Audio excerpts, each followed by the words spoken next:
Hello, for the January 5, 2025. So, naka-receive ako ng delivery from dito via JNT. So, thank you.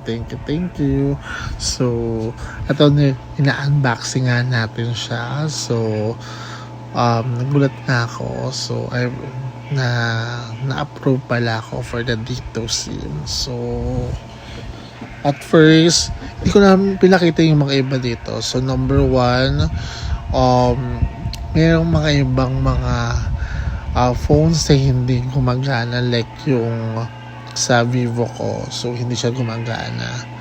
So, second, kailangan mo talaga umano ng troubleshooting kasi minsan hindi siya nag-automatic.